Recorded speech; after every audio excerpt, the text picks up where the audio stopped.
flash out there, you're going to see my, there we go, we got it adjusted out. And you will notice this is a pre-recorded show, and if you will note that I am here by myself. This is recorded on Thursday the 22nd, I believe, is the date today. And because URTV is going to be closed down the week of Christmas and to January the 4th, so I came in today and my producer Chris came by and we're going to do a recorded show for you. And the reason we're doing the recorded show is because we want to give you something new and different. You know, I'm sure you're going to miss being able to call in, and I will miss your calls because the calls are an important part of this show, in spite of what a gentleman out there thinks. I do like the phone calls. And, of course, if you've called in, I'm going to debate with you how I feel about your position. And I hope you all had a very Merry Christmas.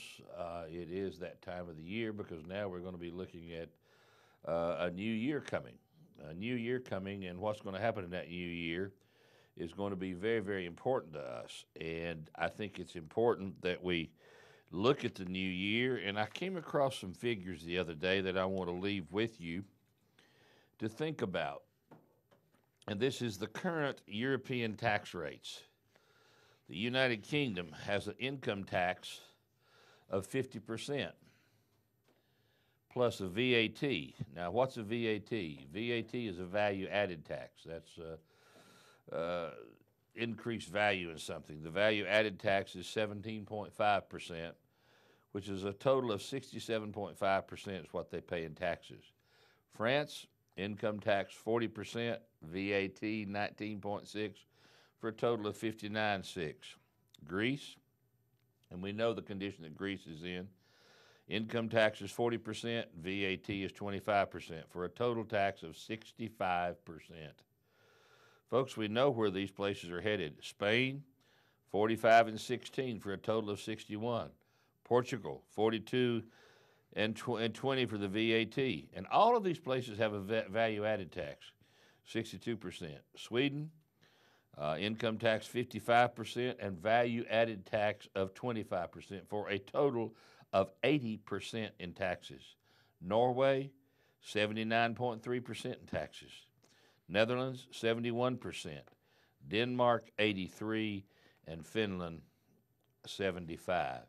So thank the good Lord that we did have an extension of the Bush tax cuts. It was not a decreased tax, and we had that extension because the economy is in bad shape. We're losing jobs right and left, and I think you need to understand the basics of economy.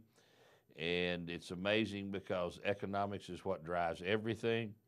As a matter of fact, economics led me to a study of Zebulon Baird Vance and Abraham Lincoln and the Civil War, because there's always been debates about the Civil War, especially here in Buncombe County. We have had H.K. Edgerton speak many times about how he felt that Lincoln was trying to destroy the United States, and it upset some people when he made that speech. And when he carries the Confederate flag and says it's heritage, that upsets people. A lot of people don't like H.K. They think he's doing that just to make a play on what's going on. Well, it just so happens that I was born and raised in Weaverville, very, very close to Zebulon Vance's birthplace. It just so happens I decided one snowy day to go up there and drop in. And I did. And I started talking with a young lady there about Zebulon Vance.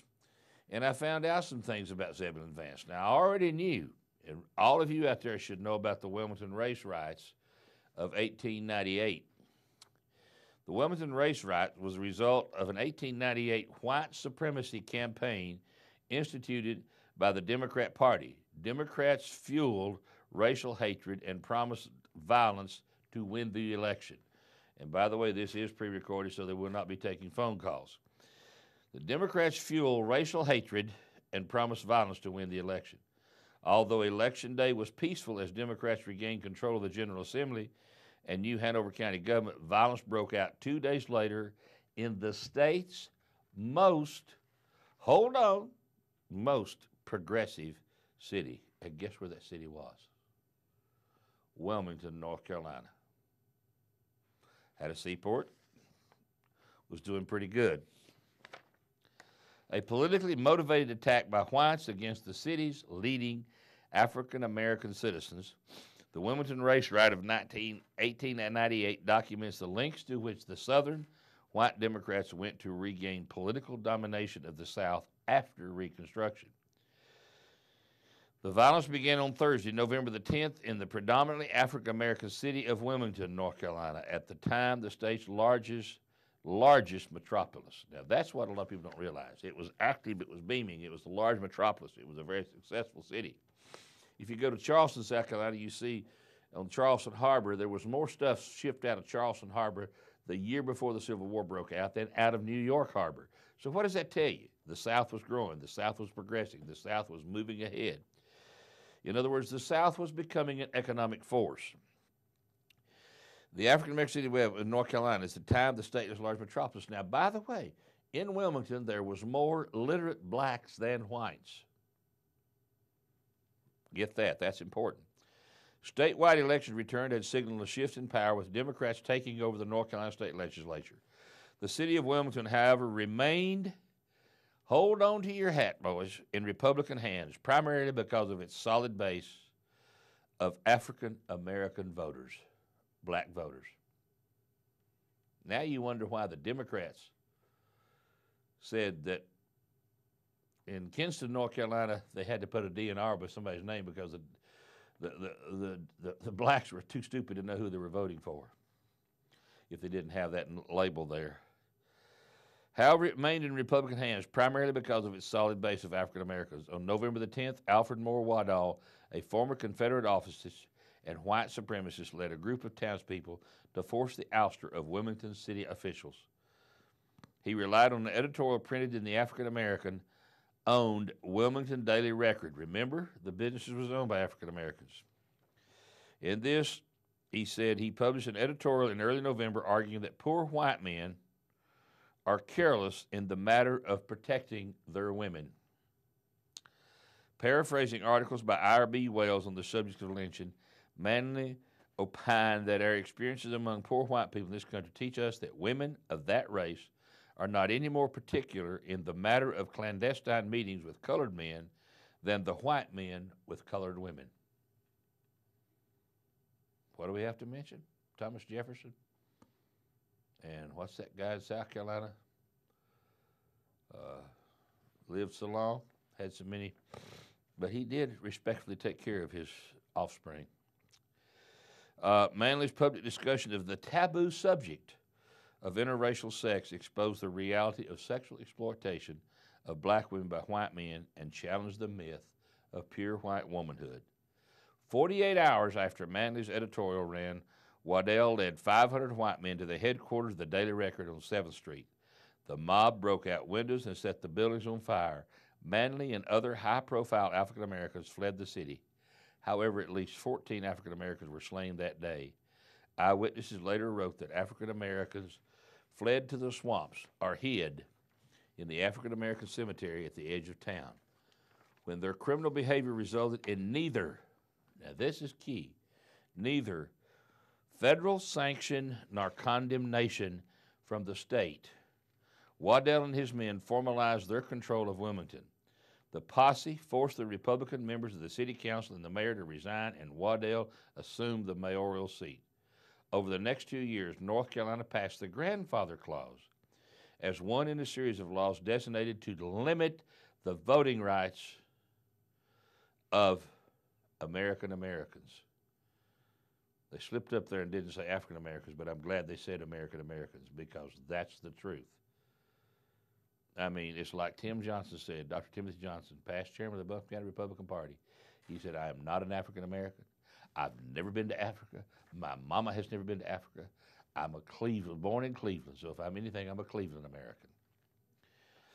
So that was just a little snippet of what you can find. You can go on the internet and find a lot more information about that, because the Wilmington race riots were something that was never exposed, not talked about. It was something that was covered up. And that's why we had, and Chad Nesbitt did it with the Carolina Stompers, put up a story about that, and he got over 250,000 hits when he exposed that.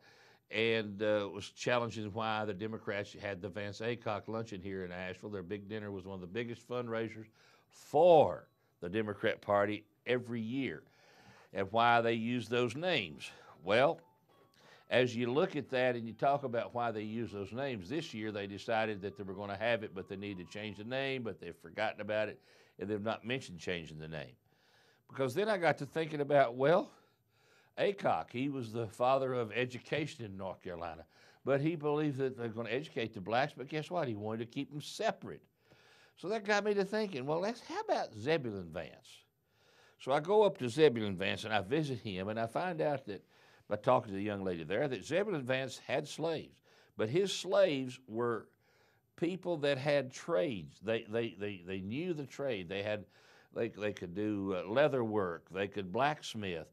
He loaned them out to a hotel in Asheville sometimes to do work there. And where did Zeb Vance come from? Well, I said, I'm going to start reading some books on Zeb Vance.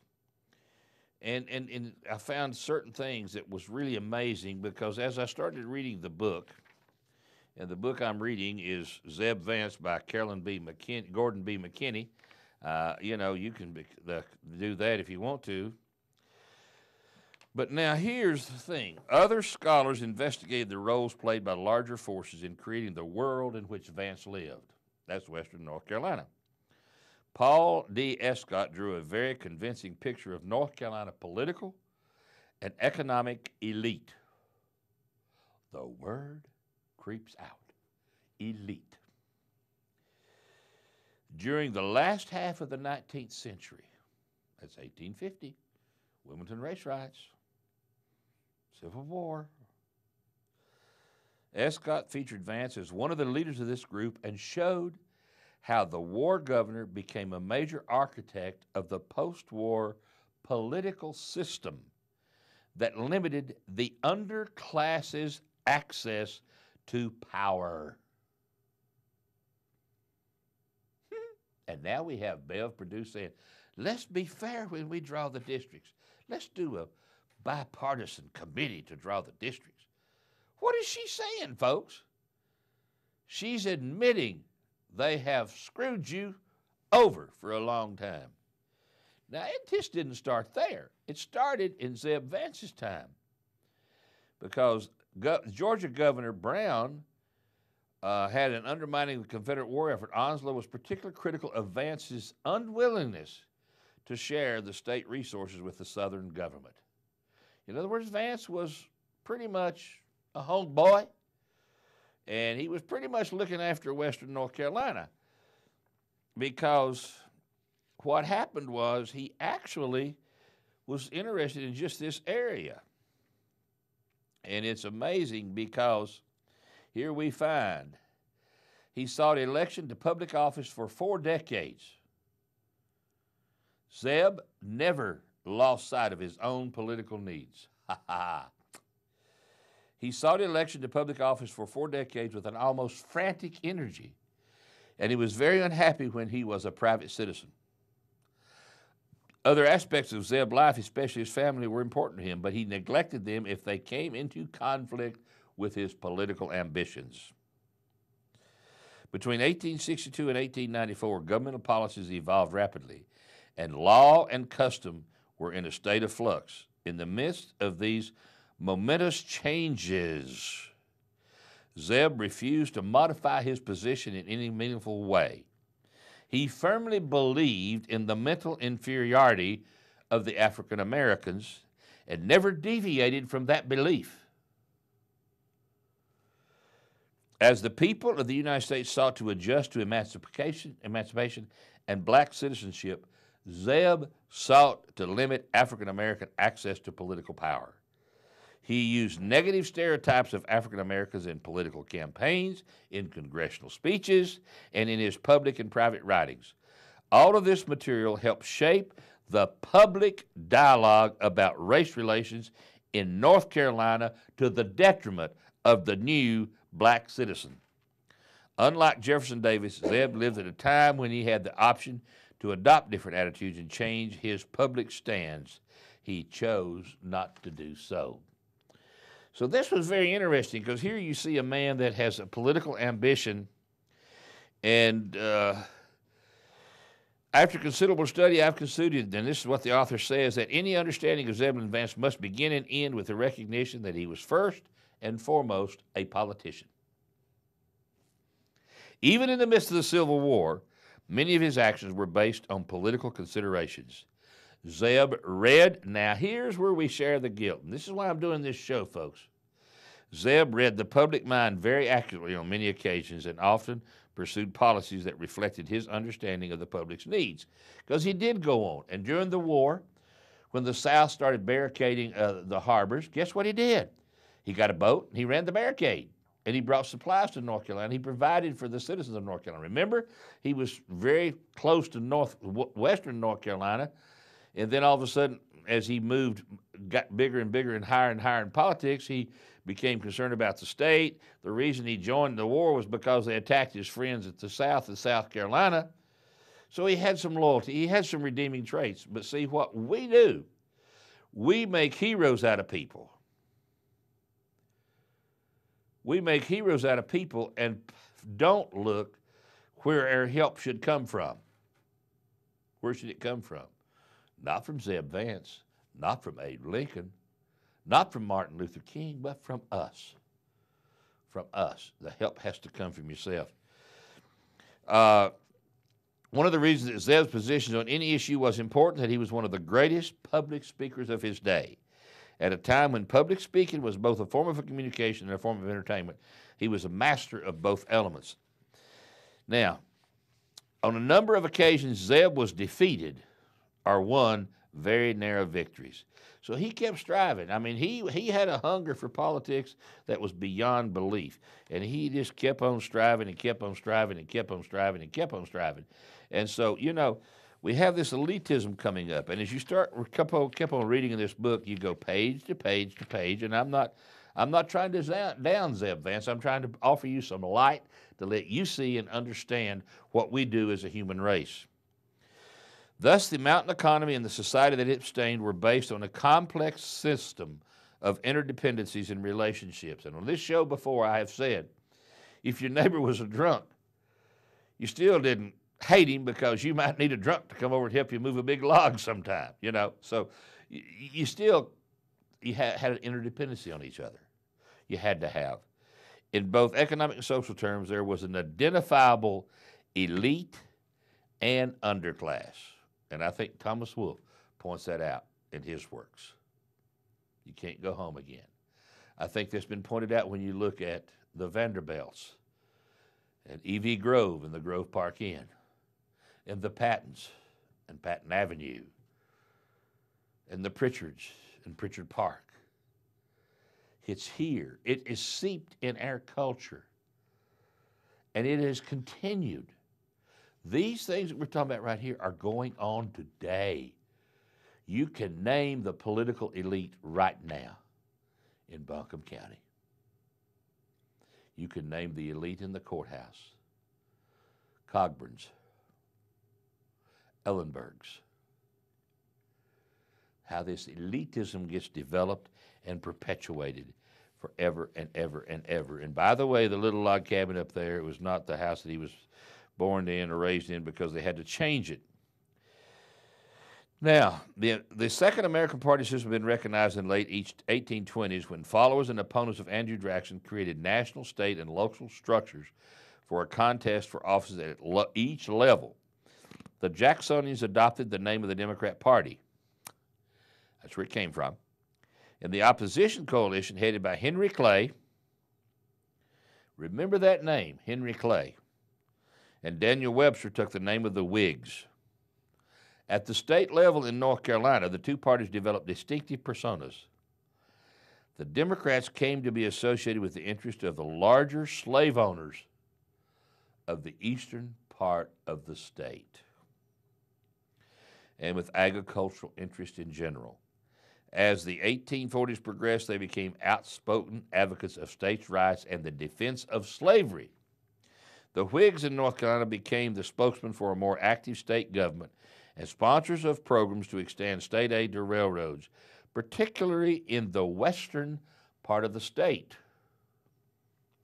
In other words, think about what they were doing. They were saying, okay, we got to get railroads into the western part of the state. This is around in the 1800s, 1840s, 1850s. Why were they wanting to put railroads in the western part of North Carolina? Folks, they were wanting to put the railroads up here because guess what they did in 1865, 1885, 1895, 1910, 1915, 19. They clear cut all the wood. That's right. That's exactly right. And I didn't learn that until I got out of 2 master's degrees, one of them in biology, and started doing a TV show called No Holds Barred here in Buncombe County. That's what our high-dollar education system teaches us. It never teaches us any of this stuff. Now, the Whigs in North Carolina became the spokesman for more active state government. The 2 political coalitions were more complex than the above outline indicates. Harry Watson had demonstrated the ethnic identity played an important role in defining political allegiances. Other resources have shown that Eastern North Carolina Whigs and Democrats sometimes acted in concert to frustrate the efforts of the Western North Carolina political leaders of both parties. In other words, the go along to get along crowd in Raleigh, boy. We elect the Republicans, they go to Raleigh, they get sucked in with the Democrats. That's what's been going on in the past. In addition, suffrage issues complicated the political system of the state. All adult white males could vote to elect the governor and the members of the lower house of the legislature, but property requirements for voters restricted the electorate so that only approximately 50% of the adult males could vote in elections for the state senate. For many North Carolinians, however, the most decisive factor in determining party alliance was, guess what? True back then, true now. Family alliance. I was born a Democrat, so I'm going to stay a Democrat. I was born a Republican, so I'm going to stay a Republican. For Zebulon Vance, family tradition dictated that he become a member of the Whig Party. He wasn't even a member of the Democrat Party when he first started. Zeb's initial decision was reinforced by his perception of the Whigs as champions of the interest of the western section of the state. Aha! He recognized self-interest. Would that have trained him how to speak so he could say what the people wanted to hear where he was at?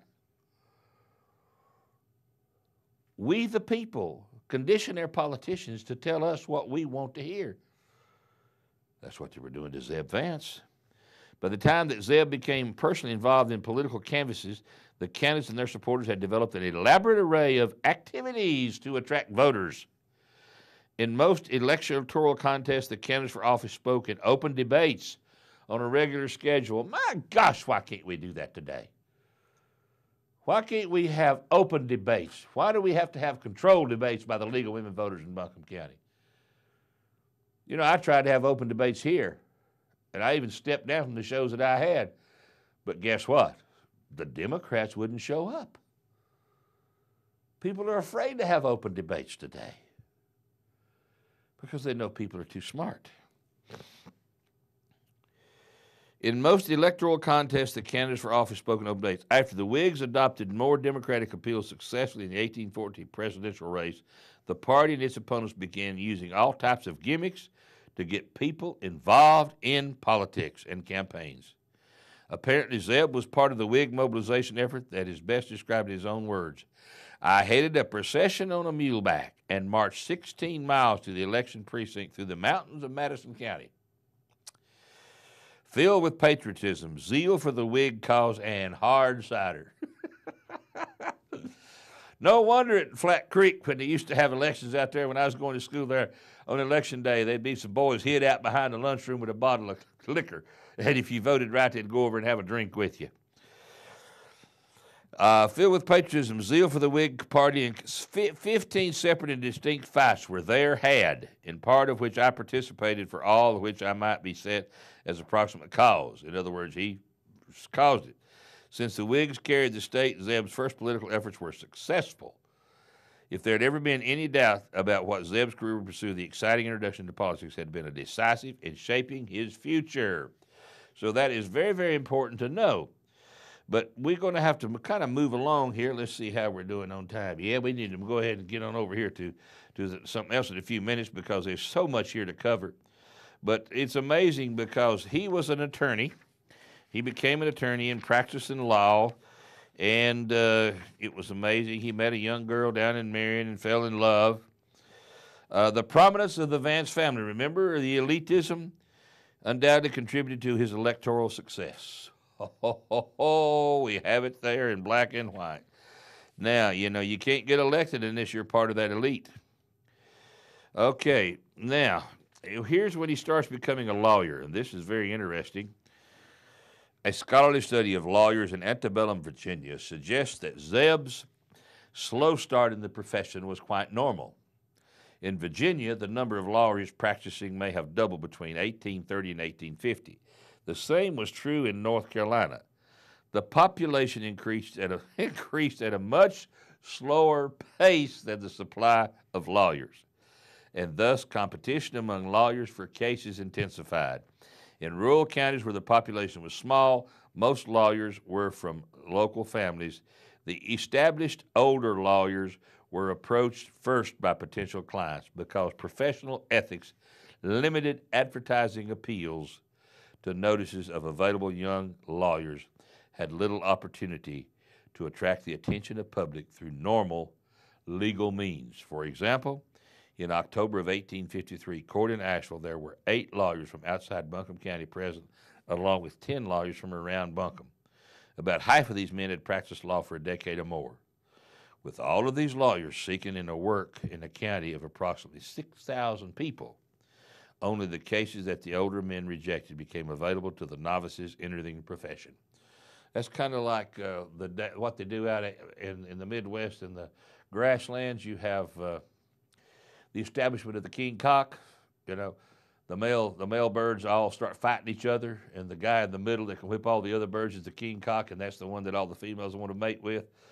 So if you happen to be the king cock, you're in good shape. But then they got a little line of subordinate cocks around the king cock, then a line around those others. You know, as you move out from the king cock, you got all these lower levels of cocks. So if you're one of those birds out there on the outer edge, you got to have everybody satisfied before you get to mate. So I'm telling you, folks, nature is wonderful.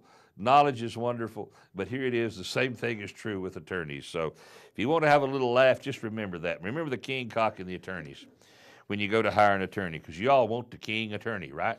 And we all know who the king attorney in Buncombe County is, don't we? But I've got some more information right here that we're going to get into one of these days about the attorneys and clerk of court in Buncombe County in the past and how they did things. Traveling around the circuit was very difficult, even for a successful lawyer. Here was Augustus S. Merman recorded a vivid picture of the travels that gives modern readers a feeling for the conditions that traveling lawyers endured. First, the county seats themselves were uninspiring. Merman describes Wilmington in Haywood County, describes Waynesville in Haywood County as follows.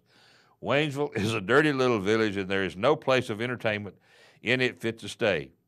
One would suppose it is a large nigger quarter to see it at a distance. The buildings are poor and decayed.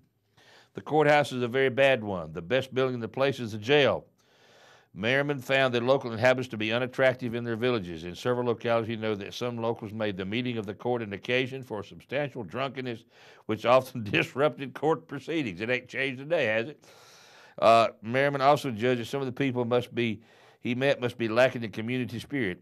He observed in Jackson County, I think they can say with safety that I have never been in a place or a county where there seemed to be as much malice and diabolical revenge. Revenge seems to be in the bosom of everyone. The only recompense for the weary travel was occasional stop at Mr. Jarrett's, a comfortable house on the Nallahady River. Like Merriman, Vance deplored the difficulties of travel and excesses associated with the court days.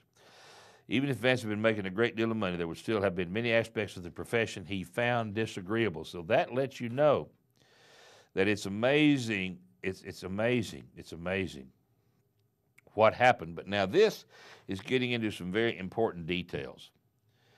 This has to do with, in a case in Madison County, Vance cited an opinion delivered by the North Carolina Supreme Court to buttress his case. But Merriman, the other attorney we just talked about, took great pleasure shortly thereafter in pointing out that the precedent was invalid. In its most recent session, the legislature had repealed the act upon which the Supreme Court had based its decision, and therefore the option Vance had cited no longer had the force of the law. Trapped by his own negligence, Zeb resorted to verbal sophistry. Now remember, he was a word master. He was a word master. He turned to the jury and asked, "Gentlemen of the jury, are you not amazed at the assurance of my friend, Mr. Merriman, in citing an act of the legislature passed by such men as your good neighbor John Smith, who knows no more law than you, and Bill Jones of Yancey, who knows less, against the decision of our Supreme Court constituted of such men as Ruffin, Gaslin, and Daniel? While the outcome of the case is unknown, Vance probably had to scramble to cover up so many such blunders as he learned his confession." So he had to learn, and he practiced. Woodfin, he went up against an attorney named Woodfin, so now you know a little bit has to be tied to Woodfin. And of course he had a damaged reputation one time with the way he acted. Vance had a willingness, though, to confront his adversaries directly, stood him and his party in good stead. In other words, his political party would intimidate you at your face. Being someone that's challenged the Democrat Party, I know about that. They try their best to intimidate you. Vance's willingness to confront his adversaries put him and his party in good stead in the midst of a rough-and-tumble political system which characterized the Second American Party system. In that arena, his actions occasionally strayed from the hazy bounds of what was permissible. In other words, he pushed the envelope the best he could. And here's another beautiful one. Zeb placed party loyalty above the claims of his fellow townsmen. Despite the fact the Whigs had a commanding majority in North Carolina mountains, the regular Whig candidates lost to Clingman.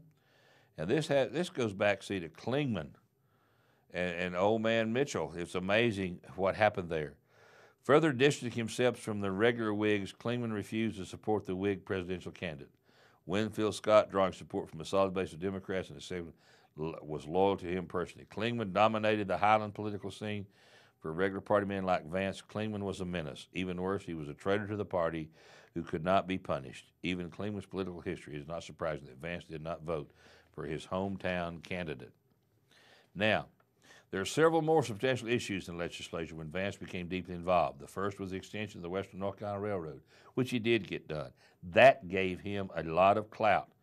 But it was kind of like what happened with Interstate 40. Y'all remember that? The governor said, "I'm going to build that darn thing through the gorge over there, whether you want it or not." And he told him to go ahead and blast real hard. That's the reason we're having the landslides over there. The railroad got the same way, was done the same way with Vance. The second issue that Vance championed was the reform of the system in which state schools funds were distributed. Once again, he was reflecting the opinions and interests of his constituents. Federal surplus funds distributed to the states had been used in North Carolina to create a trust fund, and the interest in that fund was made available to support public education. Most of the children of the elite were able to attend private academies, and the public schools became avenues for opportunity for children of yeomen, farmers, and poorer whites. However, public school funding was distributed by the state on a federal basis, and the formula that was used to determine how much money each county would receive was the same formula used to determine representation in the federal Congress. Under the system, each slave counted as 3/5 of a free person. The results were then that the schools in counties with large slave populations and small free populations received more dollars per white child than did schools in counties with small slave populations. So again, here the blacks were used as a tool to get money. To Vance and other legislatures, the public school funds based on white population of each county. The committee rejected Vance's proposal. See, he was trying to get it based on white population. And he issued a minority report on December the 4th. He sent the report to the Raleigh Register to ensure that it would receive maximum publicity, asserting that he spoke for 3,000 Buncombe County school children. Vance maintained that the present funding system gave money to a few and withheld it from the many. He had claimed to speak for the common white North Carolina on the matter of education. I mean, folks, this is worded.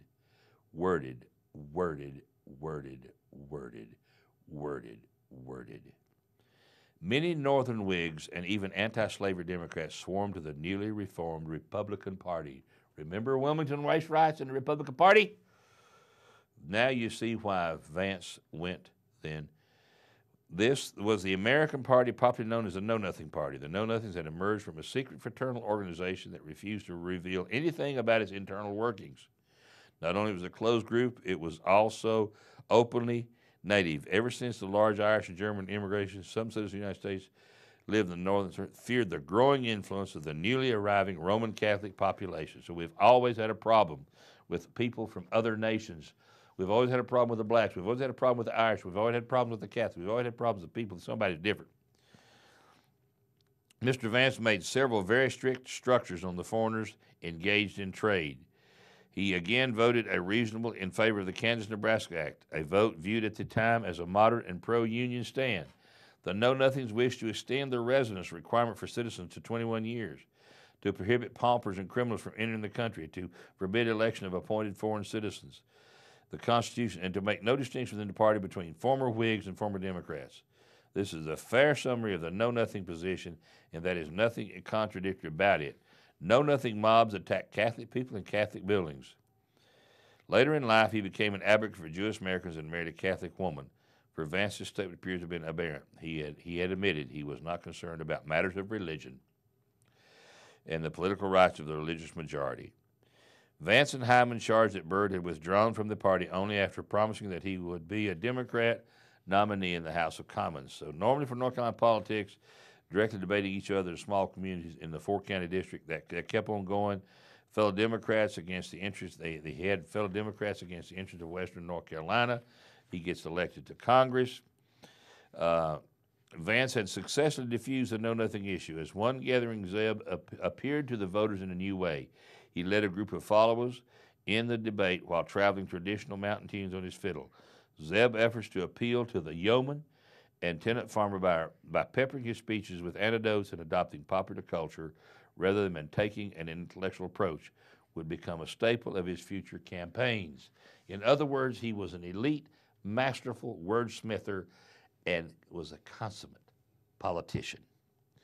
Democrats, to counter his growing popularity, the Democrats accused Vance of favoring a protectionist tariff, a stand that would put Zeb in agreement with many Northern Republicans. Zeb denied the charge, but explained that he did feel that the higher tariff rates would help to improve the economy. While the tariff was a significant national issue, it was not a major point of contention between the two men. So here you see, he was for larger government, he was for tariffs, and then as we can see on what happened, he was definitely against. He felt that the slaves were not equal, that they should not have equal rights, and that was what happened with Zeb Vance. So we have this Vance Aycock scenario we got to deal with. Well, being the person that I am, I decided it was time then that we go and look at Abraham Lincoln, because he's been another hero. But we find when we start reading about Abraham Lincoln, Lincoln was absolutely, again, a masterful wordsmither. He is a master at wordsmithing. He did the same thing that Zeb Vance did. As a matter of fact,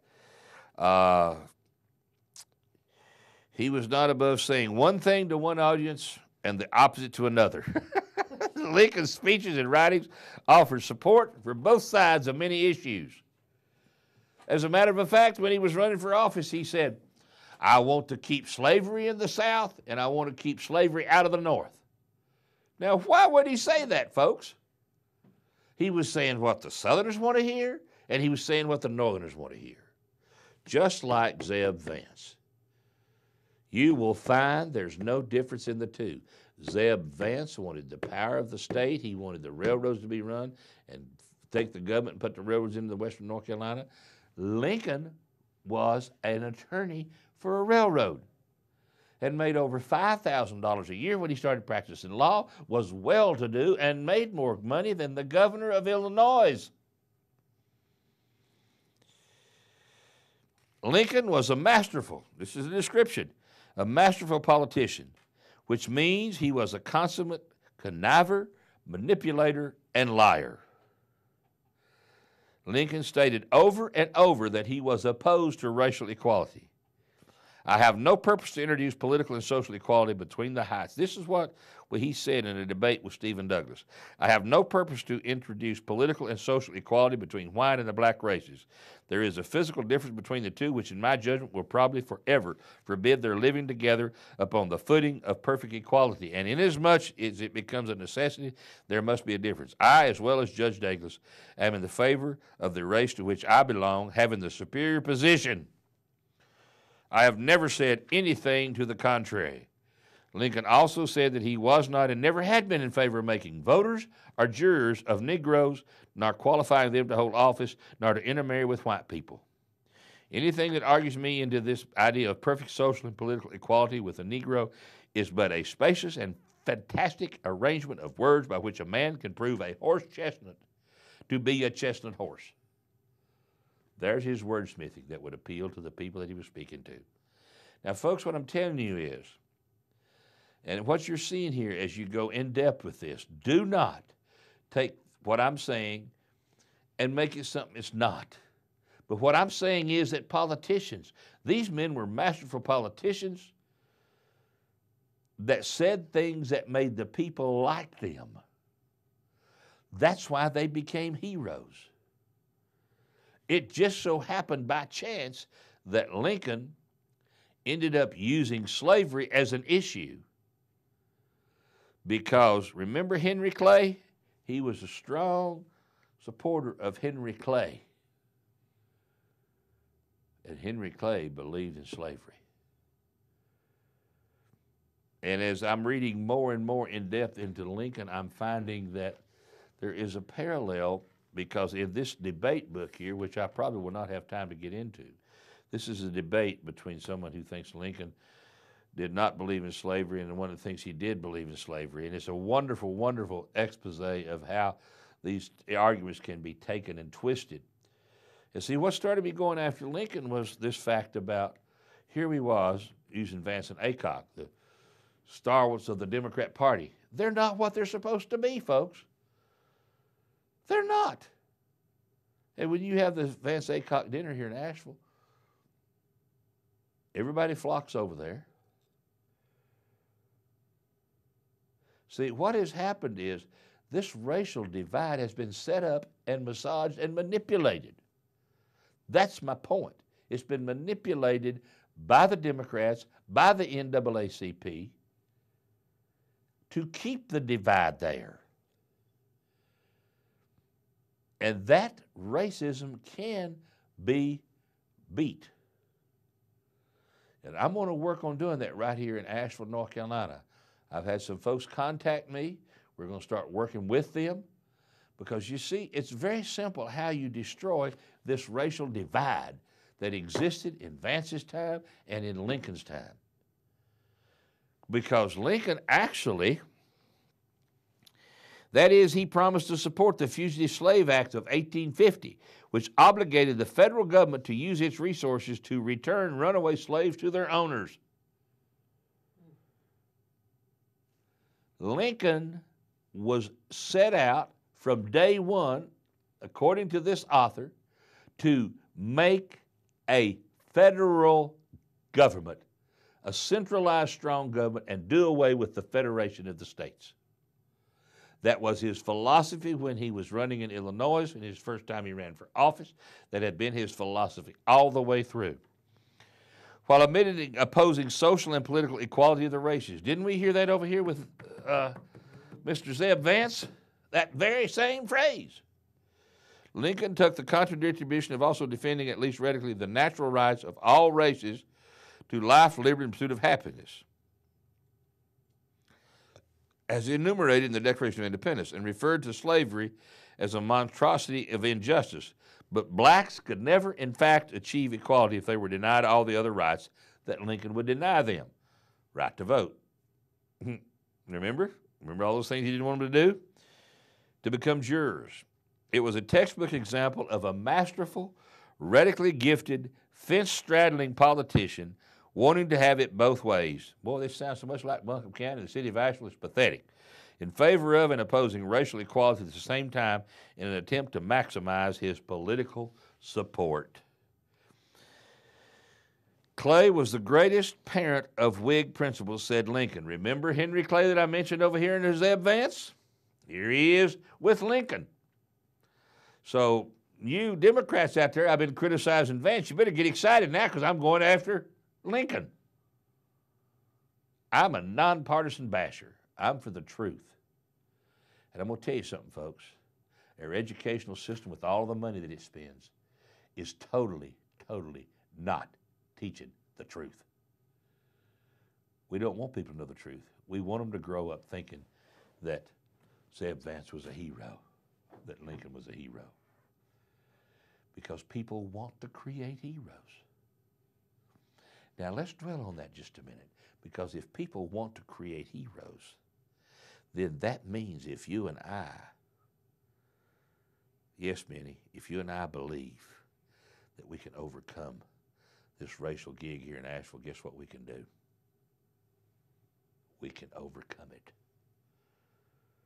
Because we desire in our brains to make Abraham Lincoln a hero doing the right thing. And now we can go back and look at, it wasn't really what it said it was. But we've made it something it wasn't.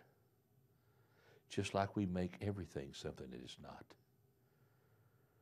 Just like we begin to realize that we're on a pathway that is not going to lead us where we want to go. We've got to back up. We've got to undo what's been done by Zeb Vance and Abe Lincoln. He was one of the top attorneys in the Midwest, speaking of Lincoln, and his clients included the Illinois Central Railroad, then the largest railroad in the world. By the 1850s, his income averaged $5,000 per year. 3 times, I was speaking from memory a minute ago, here it is, 3 times what the governor of Illinois was paid.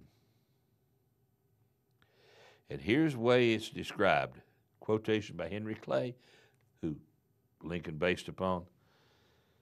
Opposition to slavery in principle, toleration of it in practice, and a vigorous hostility toward the abolition movement. Lincoln was widely regarded as a lawyer's lawyer. And so one could argue it was no more unusual for him to represent a slave owner than it would for him to represent a murderer.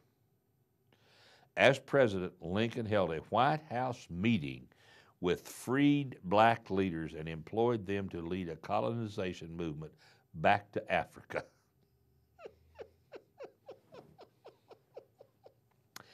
He developed plans to send every last black person to Africa, Haiti, and Central America, anywhere but the United States. So his wonderful speech that was given at Gettysburg, 80, that's been many books written about, was a brilliant speech. Why? Because he was a great wordsmither. He knew what to say and when to say it. That was his gift. And I think we have to look beyond that gift. Because if he had a meeting with those black leaders, the other night on one of these questions where they ask shows where they ask questions, a person got asked, who was a black advisor to Abraham Lincoln? And he had a black advisor. Very dear friend, Frederick Douglass, a black man who married a white woman. Remember the Wilmington race riots? Frederick Douglass was his friend.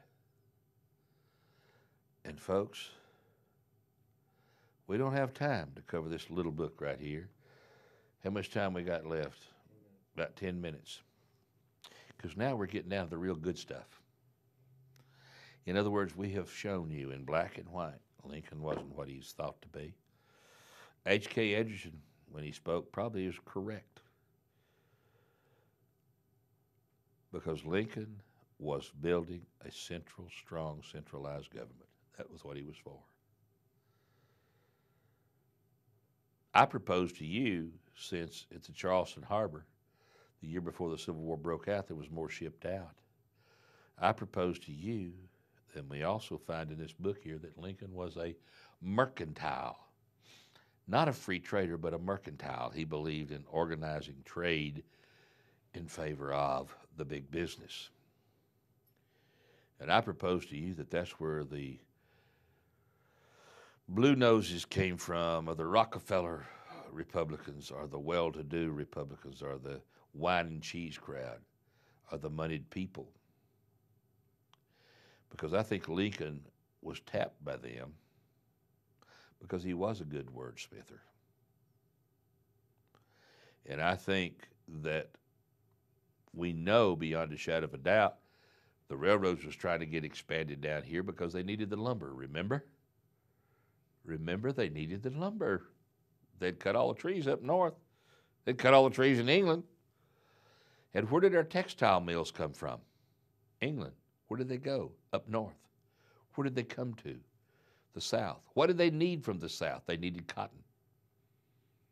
So the government set up little houses at the coast and charged money, tariffs for coming in and out. Because the folks up north wanted that cotton. They didn't want it to go to England. But what had happened in France and England in the mid-1800s, folks? They had done away with slavery without one shot being fired. How they did it was the government actually gave some rewards to the people that owned the slaves. In other words, slavery was dying around the world. And I propose to you that this war between the states had more behind it than slavery. It just so happened that slavery was a good issue to bring it about. That's what I believe with all of my heart. And slavery was used by Lincoln. But now the plot thickens, because Lincoln was meeting with the black folks, trying to get them out of the country. But then he developed a friendship with Frederick Douglass. And I will continue to this series on Lincoln, and I'm going to continue reading these books and see if I find anything in the latter parts of them that change anything that I've told you. And if you have an interest in this, you can contact me at Citizen Speak. Go to my website, or you can call in on my show next week on Tuesday night. We'll be here as long as URTV will let me be here, as long as URTV survives. But I propose to you that there's a lot of people out there that don't want stuff like what I've been putting out. A lot of people don't want soldiers for peace up here who's saying they don't believe in war. A lot of people don't understand freedom of speech. Freedom of speech hurts because it exposes you to some things you may not have thought about, and it exposes you to realize and come face to face with yourself. That we, the people, let the politicians tell us what we want to hear, and then we take that and we suck it in, and we believe it hook, line, and sinker. And you know something? There's been a big debate about Dr. Timothy Johnson and his PhD and where he got it. Do you know what a PhD stands for, folks? Doctorate in Philosophy. So if you have a PhD in biology, it means you have a doctorate in the philosophy of biology. If you have a PhD in math, you have a doctorate in the philosophy of math. Not the facts, but the philosophy of. So why should we put those people on a pedestal and make them any greater than anybody else? Because in the eyes of God, we're all created equal, whether we're rich or poor. whether you're servant or master. But the thing about all of what I'm finding here is that we have been totally misled by the powers that be. And it is amazing because some of the phrases that you find in here as you thumb through this will absolutely change your mind about what is said. And there was one in here, if I can find it, I'll try my best to find it before we go off the air. Slaves couldn't vote in the North, okay. No, I can't find it right now, but it was in this book, and it said that they were totally surprised because what was done with the war between the states and the way it was handled has created so much animosity between the races that it left a gap that could not be fixed. But I disagree with that, because let's go back to that black friend of Abraham Lincoln, Frederick Douglass. I'm going to throw a little theory out there.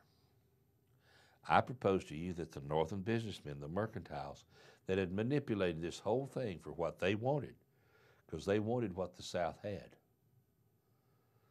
They wanted the goods from the South.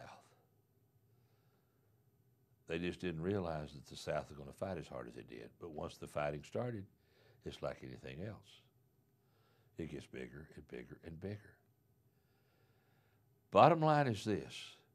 When the words got out that he had developed a relationship with a black man, that's why they killed him. They knew that he had realized the central truth. And that's my theory and my hypothesis, that none of these people are ever written about. But he realized the central truth that if a white man makes a friend of a black man, or a black man makes a friend of a white man, race totally disappears.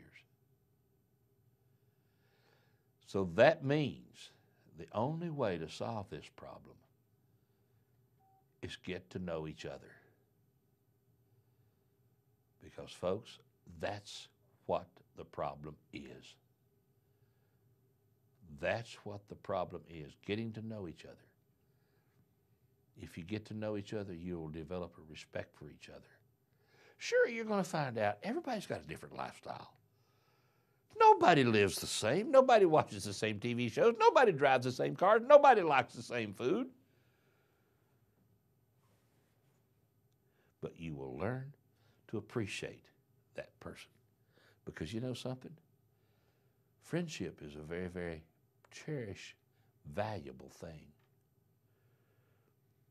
And friends are something you can depend on. It's not tied to having to agree with them. It's not tied to having to say and believe the same thing. And I propose to you that that's why I took my time today to record this show, to tell you that Vance and Aycock are not what we thought they were. Neither was Abraham Lincoln. They were all human beings with the same frailties and weaknesses that we have and that you have. We all have them. But there's one way to overcome them. Speak the truth, be honest, and understand that freedom of speech requires that you be friends. And I hope you stop and think about what I've said. And if you want more information like this, just give me a call, let me know. Appreciate your time, and by the way, have a very happy and prosperous new year, because we the people can solve these problems right here. Thank you for being in your home, and I hope I got my time pretty right, because I'm going to tell you, we got to keep going. Tune in next week. Bye-bye.